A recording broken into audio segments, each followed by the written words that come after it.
इस क्वेश्चन में हमें 2 कोएक्सियल सिलेंडर दिए गए हैं। फिगर आपके सामने है। समझाने के पर्पज से हम फिजिकली भी देख लेते हैं।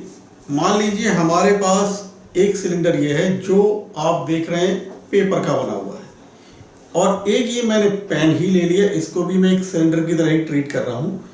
तो ये हो गया इनर सिलेंडर और ये आउटर सिलेंडर। इसको हम ऐसे दिखा सकते हैं। तो ये इनर सिलेंडर दिखाया गया है और जो पेपर वाला सिलेंडर है वो आउटर सिलेंडर है।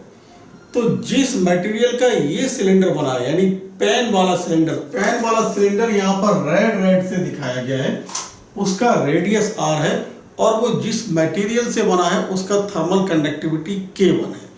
और वो मटेरियल जो इस पेन वाले सिलेंडर और इस पेपर वाले सिलेंडर के बीच का स्पेस है, वो वहां पर जो मटेरियल है उस मटेरियल का थर्मल कंडक्टिविटी K2 है, जो मैंने यहाँ ये ब्लैक सॉलिड लाइन से दिखाया गया है। और उसका रेडियस है, आपको दिया गया है इनर रेडियस R और आउटर रेडियस 2R। आगे हमसे कह रहे हैं कि इधर वाला फेस, यानी क्योंकि कोएक्सियल सिलेंडर है तो इधर वाला जो फेस है वो सेम टेम्परेचर पर और इधर वाला फेस दूसरे सेम टेम्परेचर पर। मतलब ये हुआ जैसे ये हमारे पास 2 कोएक्सियल सिलेंडर हो गए, तो इनका कहना है कि इधर वाला फेस किसी एक टेम्परेचर पर और इधर वाले फेस किसी दूसरे टेम्परेचर पर रखे गए। तो हम बहुत आसानी से कह सकते हैं कि अगर मान लीजिए इधर का टेम्परेचर T1 है और इधर का टेम्परेचर T2 है, तो दोनों सिलेंडर्स के लिए टेम्परेचर डिफरेंस सेम हो गया। आप जानते हैं heat conduction follow the same rule as that of current conduction. मतलब ये हुआ कि जैसे वहां पर करंट हायर पोटेंशियल से लोअर पोटेंशियल की तरफ फ्लो होती है, वैसे ही हीट करंट या थर्मल करंट हायर टेम्परेचर से लोअर टेम्परेचर की तरफ फ्लो होता है। और यहाँ पर क्योंकि टेम्परेचर डिफरेंस दोनों सिलेंडर के लिए सेम है, तो हम कह सकते हैं कि दोनों cylinders are connected in both the cylinders are connected in parallel. और जब पैरेलल में 2 रॉड्स या 2 सिलेंडर्स कनेक्टेड होते हैं तो उनका इक्विवेलेंट थर्मल रेसिस्टेंस दिया जाता है 1/R = 1/R1 + 1/R2। R है इक्विवेलेंट थर्मल रेसिस्टेंस।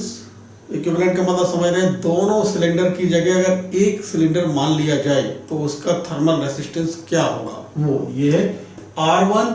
हमने मान लिया इसको हम 1 कह रहे हैं, इसको 2 कह रहे हैं, तो R1 का मतलब है जो इनर सिलेंडर है उसका थर्मल रेसिस्टेंस, और R2 का मतलब है जो आउटर सिलेंडर है उसका थर्मल रेसिस्टेंस। आप जानते हैं थर्मल रेसिस्टेंस इस फॉर्मूले से दिया जाता है L/A K। L का मतलब यहाँ जो सिलेंडर है उसका लेंथ, A का मतलब क्रॉस सेक्शनल एरिया और K थर्मल कंडक्टिविटी। तो अगर मैं इस सिलेंडर का एरिया देखूं तो A1 यानी इनर सिलेंडर का जो एरिया आएगा वो आएगा πr²। इनर सिलेंडर का एरिया का मतलब है जितने स्पेस में, जितने एरिया में जो K1 थर्मल कंडक्टिविटी वाला मटेरियल है वो फिल किया गया है उसका क्रॉस सेक्शनल एरिया। और A2 का मतलब है जितने एरिया में जो K2 थर्मल कंडक्टिविटी वाला मटेरियल है वो फिल किया गया है उसका क्रॉस सेक्शनल एरिया। तो वो आप देख ही रहे हैं, वो आ जाएगा πr² - R1², यानी A2 आ जाएगा πr2 का मतलब आउटर रेडियस यानी 2R यानी 4R² हो जाएगा। R1 का मतलब R यानी इनर रेडियस यानी R² हो जाएगा। तो हमें मिलेगा ये 3πr²। तो हम क्या करते हैं, R1 निकालते हैं, R2 निकालते हैं, और अगर पूरे एरिया मतलब पूरा जो स्ट्रक्चर, कंप्लीट स्ट्रक्चर, उसका एरिया अगर हम देखें तो वो आ जाएगा πr² यानी आउटर रेडियस, तो वो आ जाएगा 4πr²।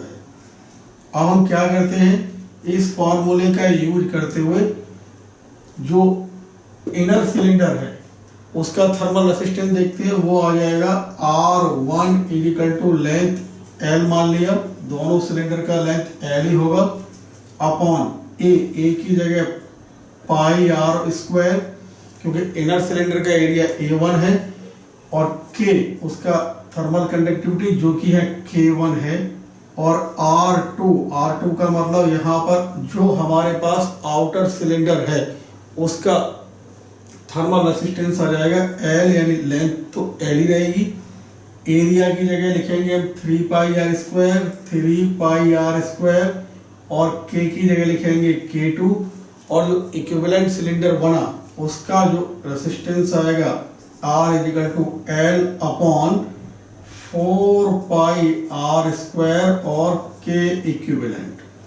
तो R1 R2 R की वैल्यू यहाँ पर पुट कर देते हैं, ये 1 upon R 1 upon R1 1 upon R2 सीधा यूज कर लेते हैं, तो 1 अपॉन R लिखेंगे तो ये लिखा जाएगा 4 pi R square K equivalent upon L is equal to 1 upon R1, ये आएगा pi R square K1 upon L, और ये आएगा 3 pi R square K2 upon L, L से L कैंसिल, पाई आर